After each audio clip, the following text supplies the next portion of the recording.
Why hire a relationship coach? I mean, everybody thinks about, the Denver Broncos have a coach, the Denver Nuggets have a coach, sports teams all have a coach. We wouldn't think about having a team without one.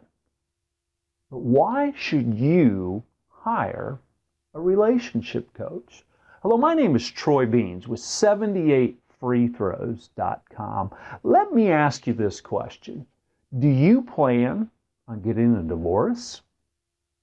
Now, I know that's a crazy question, and I'll be honest with you, I've asked that to hundreds and hundreds of audience members, different people that I've spoken in front of. I've never had anybody raise their hand and say, oh yeah, I plan on getting a divorce.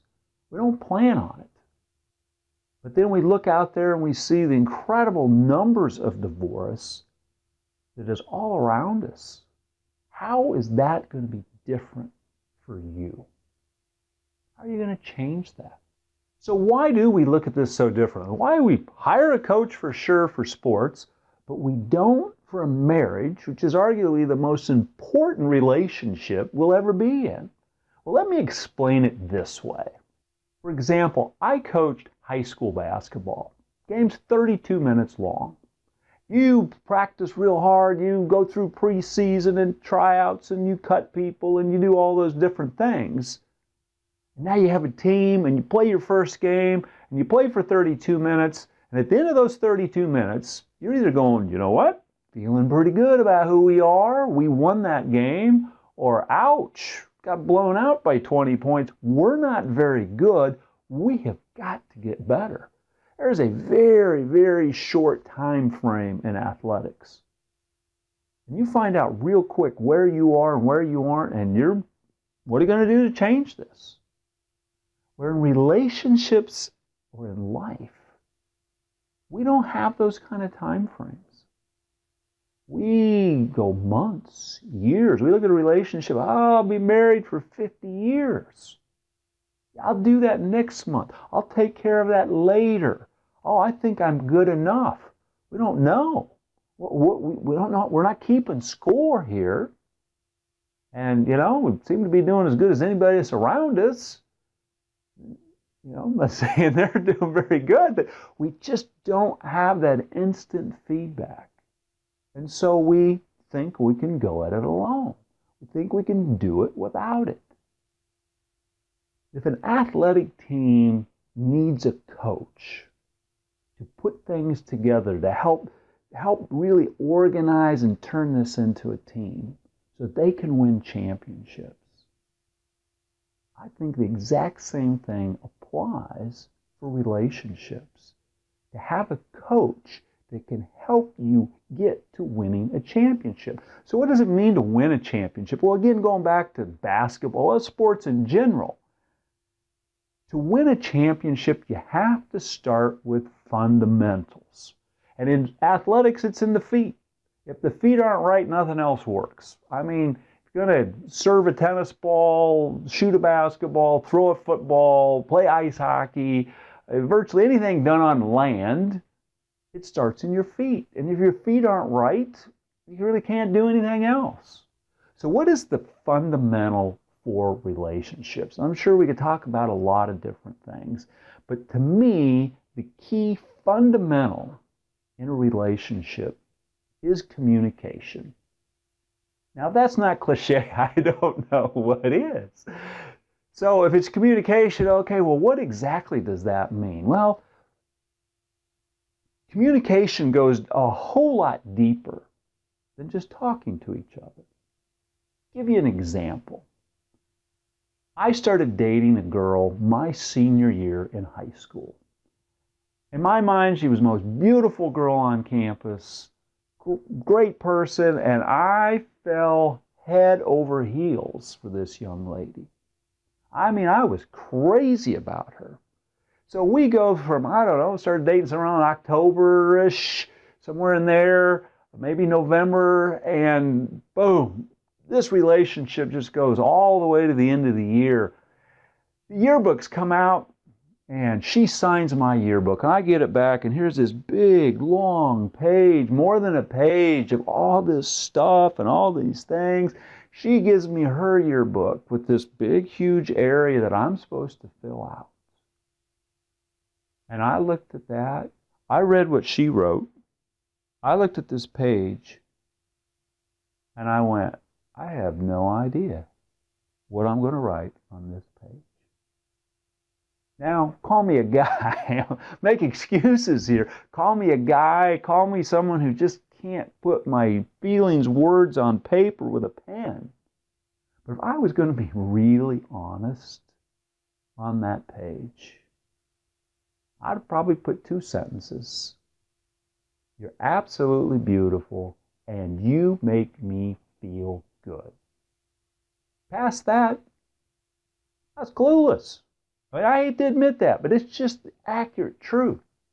So in all that conversation that we had, and I mean hours and hours of conversation, were we communicating? No. I mean, on the surface, yes. But were we getting into the fundamentals of communication? Was I learning to understand who she was? Was I learning how to deal with conflict resolution? I was learning how to handle all these other things. Not one bit. Didn't have the foggiest idea how to handle it. Went off to college and that relationship spun out of control. Got extremely dysfunctional. Because I, for one, had no fundamentals when it came to communication.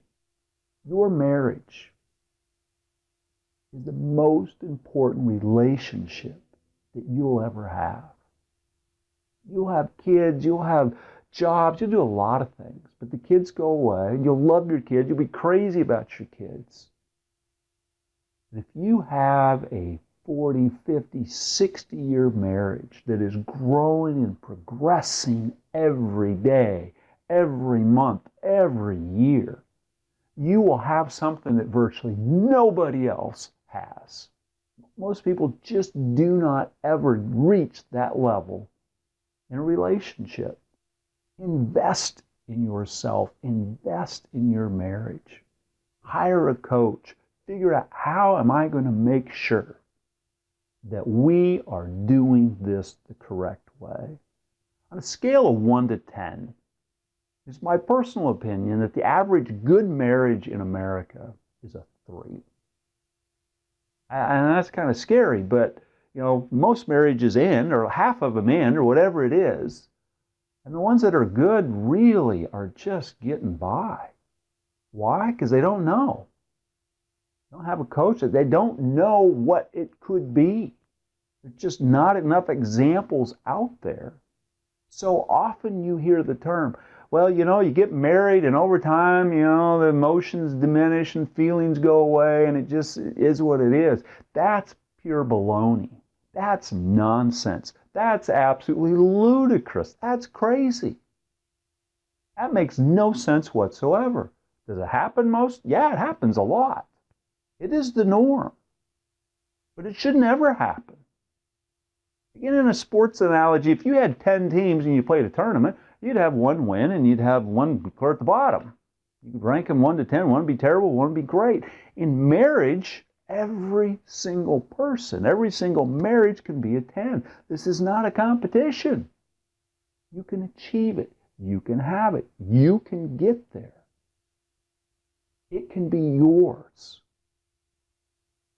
I was very fortunate as a coach to win multiple championships. And to sit there on the sidelines when your kids are jumping up and down, you cut down the nets, take pictures with the trophy, feels really, really good. All that hard work and effort and you're done. And you wake up the next day and it's over, it's done. I'll try and do this again next year. Like, oh, okay, we're done. When I work with a couple and they're making the right choices, they're communicating properly, they're learning the fundamentals of communication, they're building a life that's going to be a championship for a lifetime. When we're done with our coaching, it's not like the next day, oh, it's done, we've got to start over again. No.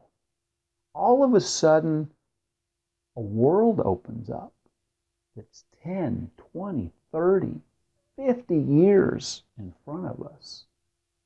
Now, we don't know all the things that are going to happen, but we know they have the skills to deal with conflict, to deal with things so that every day they love each other a little bit more. Every month their marriage has grown.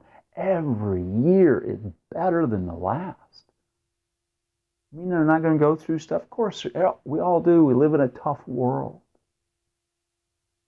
The reason you hire a coach, you want a championship. You want a marriage that is a 10 when it starts and when it finishes. There are three things: faith, hope, and love. The greatest of these is love.